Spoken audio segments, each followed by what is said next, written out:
¿Qué tal, profesor? Espero se encuentre bien. En esta ocasión le vamos a presentar el avance de nuestro proyecto de estadística. El tema es lo bueno o mala experiencia que tuvieron los estudiantes durante la pandemia de COVID-19. A continuación, mi compañera Aileen le pasará a explicar el planteamiento del problema.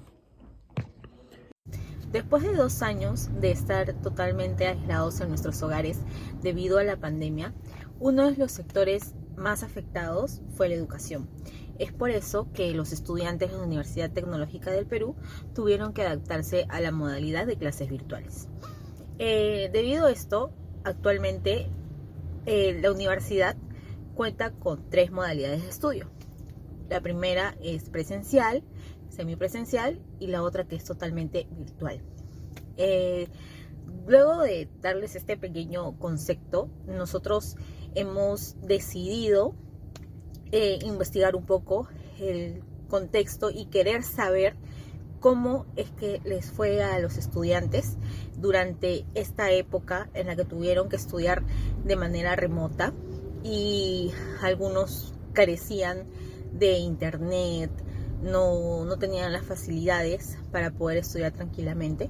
Entonces nosotros hemos decidido, por esto, hacer una pequeña encuesta para poder conocer el punto de vista de cada uno de ellos. ¿Qué fue lo que les gustó, lo que no les gustó, lo que sienten que faltó tal vez que la universidad les brinde más facilidades, o si estuvieron totalmente de acuerdo con, con, con algunas soluciones que la Universidad Tecnológica del Perú les brindó para que ellos puedan continuar con su carrera. Eh, a través de esas encuestas vamos a saber qué tan satisfechos estaban, eh, ya sea con las clases, con los horarios, con los trabajos, incluso también con la enseñanza de algunos profesores. ¿Cómo está, profesor? Mi nombre es Martín Cayupe y en esta oportunidad yo le voy a hablar del planteamiento del objetivo del trabajo de investigación de mi grupo, la cual se enfoca en determinar si la experiencia que tuvieron los estudiantes universitarios de la UTP fue buena o mala en la temporada de la pandemia del COVID-19 en el Perú, ya que su periodo fue muy extenso y para que así se pueda mejorar en la experiencia de las clases virtuales.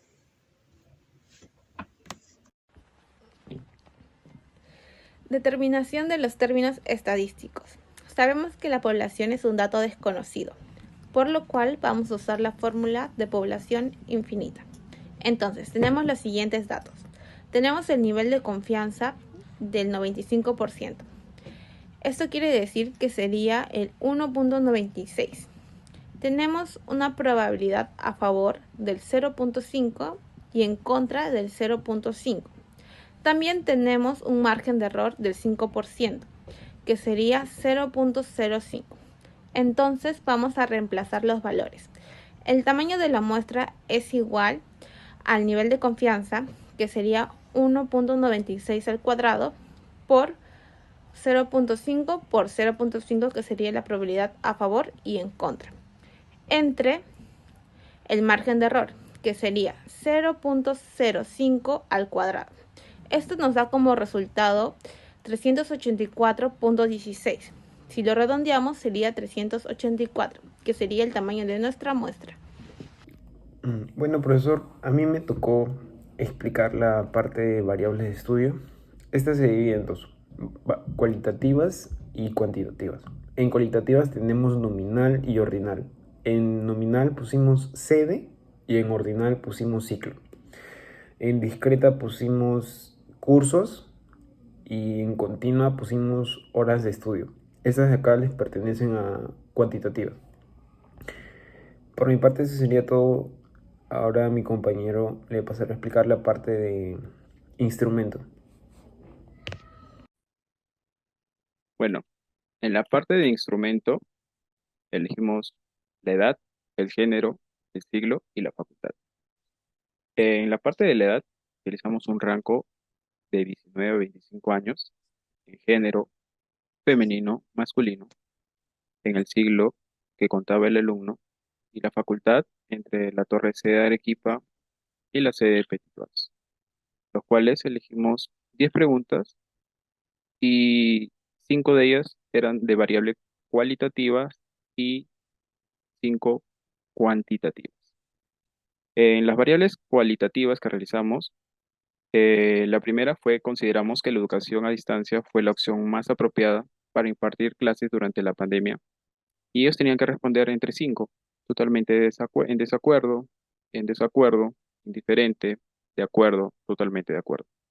En la segunda, eh, utilizamos la siguiente pregunta, que es: ¿siente que la comunicación fue fluida entre profesores y alumnos? Y les dimos las siguientes opciones: totalmente de acuerdo, indiferente, en desacuerdo y totalmente en desacuerdo. En la pregunta 3 de variable cualitativas, utilizamos la pregunta que es: ¿qué tan importante ha sido el aprendizaje a distancia para ti? Y teníamos que responder entre los cinco, que es muy importante, importante, moderadamente importante, de poca importancia y sin importancia. La 4 es: qué tan útil ha sido la universidad al ofrecer los recursos para aprender en casa? Y las preguntas que tenían que responder entre cinco eran: totalmente inasatisfecho, insatisfecho, algo, algo satisfecho, satisfecho y totalmente satisfecho. Las cinco eh, es: ¿cómo consideras la enseñanza de los profesores en las clases virtuales? Podrías responder entre cinco también: pésima, mala, regular, buena o excelente. Y entre las últimas, que son cuantitativas, las preguntas eran: ¿cuánto tiempo dedicabas cada día en promedio a la educación a distancia? Muchos podían responder de 30 a 1 hora, de 1 hora a media hora o 2 horas, de 2 horas y media a más, de 6 horas, y ninguna de las anteriores. En la segunda pregunta es: ¿cuánto tiempo duraba cada clase? Y le dimos las siguientes opciones, que fueron entre 1 o 2 horas, entre 2 a 4 horas, entre 4 a 6 horas, de 1 hora y media hasta 3 horas y media, ninguna de las anteriores. La pregunta 3: ¿cuántos profesores dictaban clases por día? Entonces podrían responder entre 1 a 2, entre 2 a 3, entre 3 a 4, entre 4 a 5, y la última, que sería de 5 a más profesores al día. La 4: ¿cuántos alumnos se conectaban a la sesión de clase? Podría responder entre 1 a 10, entre 10 a 20, de 20 a 30, entre 30 y 40. Y la última, de variable cuantitativa, es: ¿cuántos cursos virtuales llevaban durante un siglo en la pandemia? De 1 a 2 cursos, de 2 a 3 cursos, de 3 a 4 cursos, de 4 a 5 cursos y de 5 a 6 cursos. Y le aumentamos al final uno más como para que darle una alternativa, y porque muchos se escriben a 6 a más, ¿no? Entonces ahí contabilizamos también eso. Y bueno, eso sería todo. Muchas gracias.